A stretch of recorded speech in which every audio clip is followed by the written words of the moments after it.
Hey friends, it's Mrs. Wolf, and I am so excited to share today's lesson with you. You are not going to believe this. So, before we get ready to begin our actual art making and learn about today's artist, let's take 5.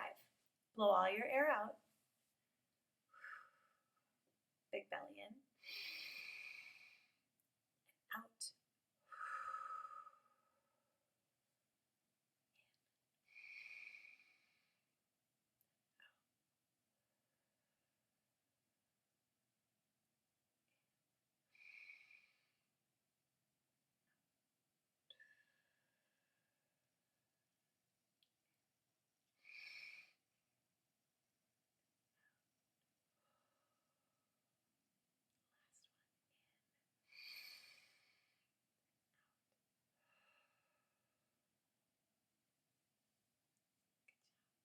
All right.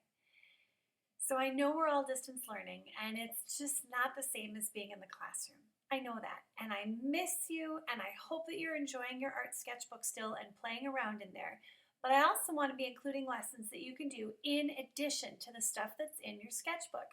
And today's example is one of those. I have for you a real interview with artist Nicole Houff. Now, Nicole is a Minnesota based artist who makes the most amazing photographs of toys.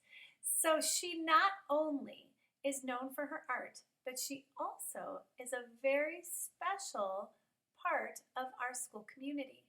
She is Mrs. Burgoyne's sister. So I'm going to share with you my interview with Nicole Houff, and then I'm going to tell you about our fun digital assignment in toy photography. Well, hello, how are you? Good. How are you? Really good. Nice to meet you. Nice to meet you too.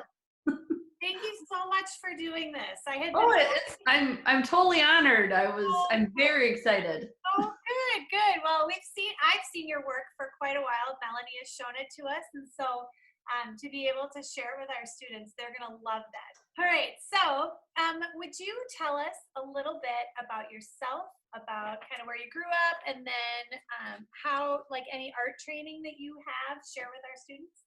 Absolutely. So I grew up in Crystal, Minnesota, which is a suburb of Minneapolis. I went to elementary school at Forest Elementary, middle school at Hosterman, and high school at Robbinsdale Cooper. I went to college at McAllister College in St. Paul and studied art. And I also studied photography and digital imaging at Minneapolis Community and Technical College.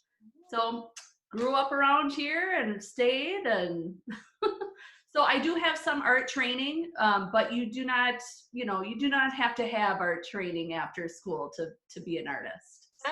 That's good to know. That's good to know. You have a question? Did you always want to be an artist? Yes, I actually always, even as a small child, if you asked me what I wanted to do, I always said I wanted to be an artist. That's not everybody. I know plenty of artists that became artists later, but I do know other artists as well that even when they were kids, they knew that they wanted to be an artist. What or who inspired you to make your art? That's a great question. So on a day-to-day basis, I find inspiration everywhere, just like most artists. You know, you go for a walk, maybe you get an idea. You read a book, and sometimes it comes up with, I get an idea for a shoot, or watch a movie, or talk to somebody, or look at other art. But the artists that inspired me, the 3 main ones I would say are Andy Warhol, Richard Avedon, who's an amazing portrait photographer and just absolutely stunning, really got me excited for photography. And out of contemporary artists, I would say an artist called Josh Agel, otherwise known as Shag. Those are my 3 top artists that inspired me, I'd say. Thank you. How do you make your artwork? Like, what's your process? That is a great question, and probably the one I get the most. So first, the most important part is you have to come up with an idea. So once I get an idea in my head, it could still be kind of loose, but I have to have the idea first. And then sometimes I'll make sketches of how I would like that to look as a photograph. But not always. Sometimes it's just in my head. And then what I do is I go through all my toys and dolls and I see what I have and I start setting everything up in my studio, sort of like I have behind me right here. I'm gonna do something with kind of a living room scene. So I start grabbing things that I have, like toys, and laying them out. And once I do that, then I set up some lighting in my studio and then I'll take the photo. So it's a lot of playing with the toys and the accessories first before I even take the photograph. Okay. So then I have a question. Do you have a favorite piece that you've made? And if so, why? You know, it's funny because usually what I say, if somebody asks me if I have a favorite piece, I say whatever I just finished. Yeah. But in all seriousness, I do have one piece that is, I would say, my favorite, and that's my Uptown piece, because I was asked to create that for the Uptown Art Fair, which is my absolute favorite art fair. So I was asked to create a piece that then became a poster, and then it was a fundraiser for the community. And I lived in that community for over 20 years, so it was really special to me. So I'd say that's my favorite piece. Do you have any tips or helpful hints that you could give the kids for how they could do a toy photography unit inspired by your work? Absolutely. My biggest tip would be to get on the same visual level as the toy. So as you can see, when I set something up, I try to have it more eye level. So I'm looking at it as at the same perspective or level as the toys. That gives you a different view of it than if you were looking, how you generally play with things, you kind of look above it. Don't do that. Look at the same level as the toy. And play with layering, like visual layering, and don't be afraid to change your idea. Like as you start playing and setting stuff up, don't be afraid to change it, to maybe, you know what, I want to do something totally different, or I need to change it a little bit. Don't be afraid of that. Yeah, we talk a lot in our class about how you have to kind of make adjustments as you're making something. If it doesn't work, Absolutely. try something different. Or if your idea changes or the materials aren't necessarily working, to be flexible. That's great advice. Absolutely. Sometimes I'll set up for a shoot and I have it totally laid out in my head what I think it's going to look like. And once I start setting up and photographing it, I'll realize, nope, I want to change it. And that's okay. You don't have to, it's always a work in progress. Mm-hmm. It doesn't have to be perfect right away. It never has to be perfect. Exactly. Why is in most of the artwork that you made, Barbie is always giving us the stink eye and Ken is just staring off into the distance? That's a really good question. Actually, the first the first Barbies actually looked to the side. So she had a completely different look on her face than current Barbies. So she was always giving that side eye.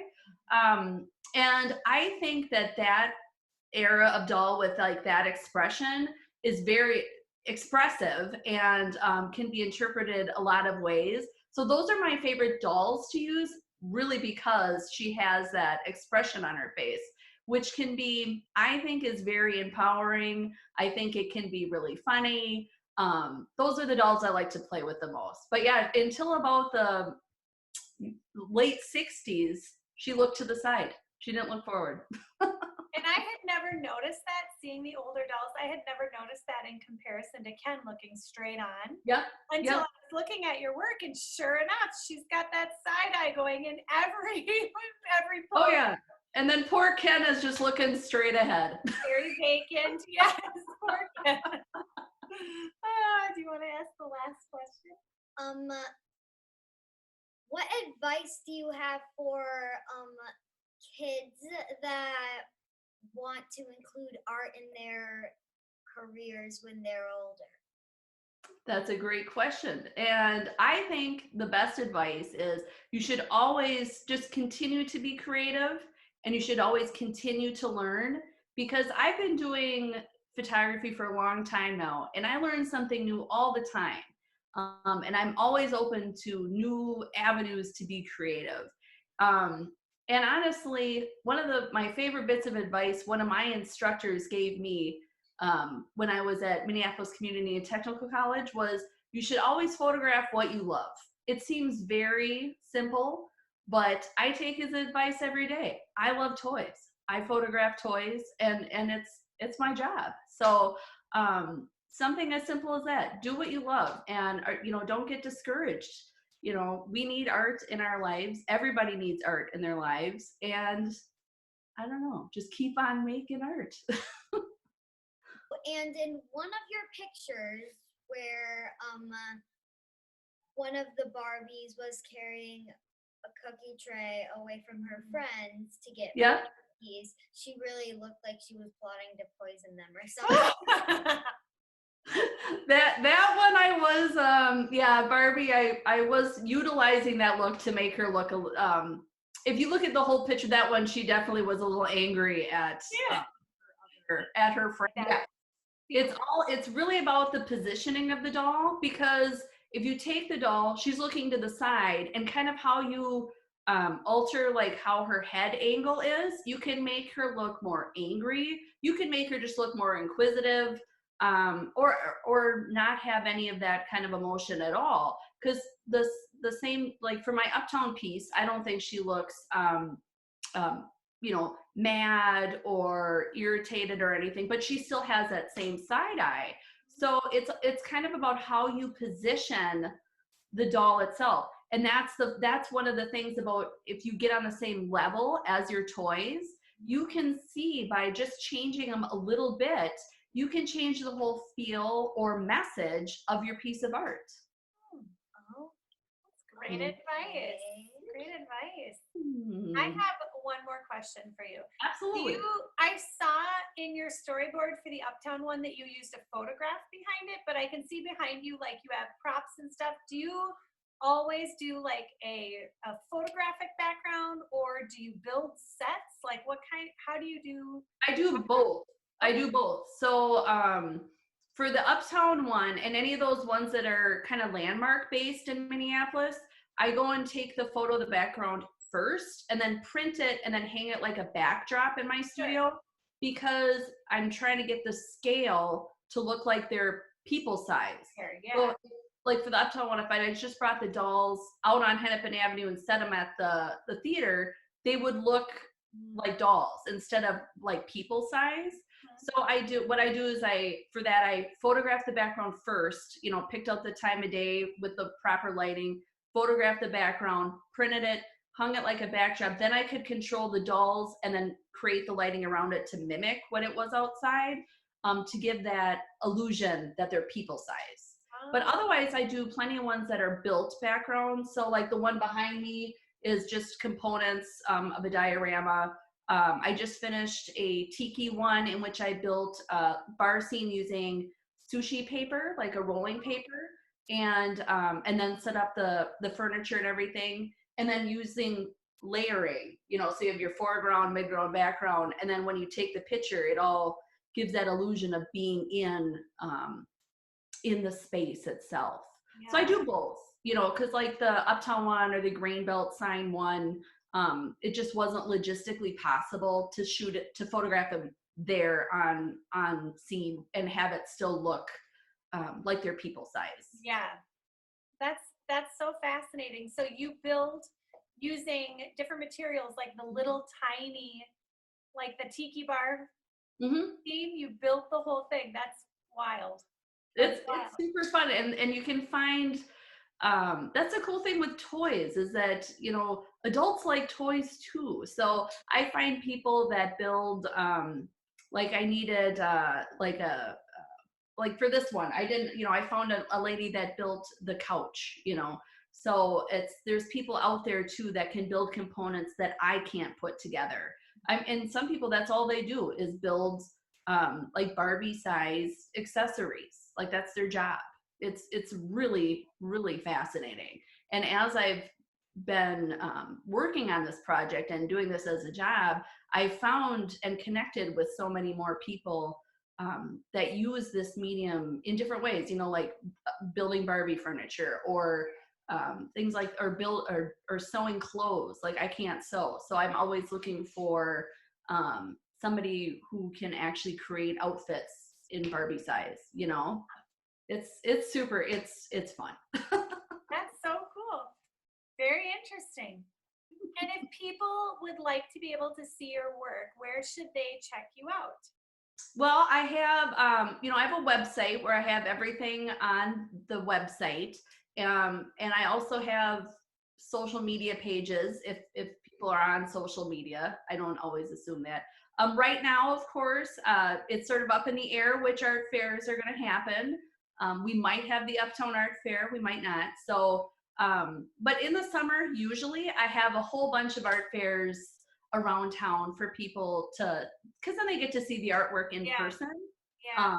And then, you know, throughout the year, sometimes we get some, I'll have some gallery shows or something too. So it's nice to be able to see artwork in person, not just always online, I would say. Yes. Well, thank you so much for your time. This Oh my has gosh, been I'm honored. just a real treat for us and for my students to be able to meet a real life artist and to share and for you and to share kind of this love of toys and of photographing them in ways that really gives them respect and kind of treats them with the tenderness and the love that kids have for them. I think that's awesome. Wasn't that amazing? Special thank you to Nicole Houff for sharing her love for vintage Barbies and her amazing photography skills with us. So here's your assignment. What I'd like you to do is follow Nicole's lead. Photograph what you love. Think of a favorite toy or something that you really, really love that you can put into a scene and photograph to give us the illusion that it is people-sized. Remember her tips. Number 1, get down on the same level as your toy. That means get your phone or your iPad or your Chromebook or whatever you're going to photograph with down onto the ground or down onto the table or on the same level as what you're composing or the scene that you're setting up with your toy. Get right on that same level. That'll help your toy look people size.